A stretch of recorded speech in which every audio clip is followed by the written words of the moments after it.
Welcome to the Unity BootCamp lesson on how to create a brainCloud app. From the team dashboard, click Manage Apps. Then on the right, click New App. Enter the app's name.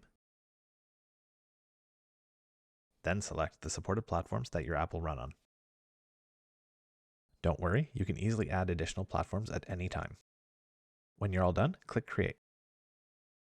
This page is the app's dashboard. It has all kinds of useful information and graphs about your brainCloud app. On the left, click Design, then click Core App Info, followed by Application IDs. This page allows you to change your application's name, to copy the app secret, or if needed, to regenerate the app secret. Please note you should never share your brainCloud app secret with anyone. On the left, click Platforms. Let's say later you want to add an additional platform. You would do that from this screen.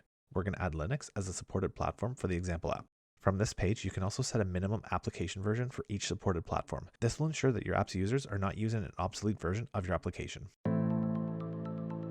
Installing the brainCloud Unity plugin is the next lesson in the Unity Bootcamp.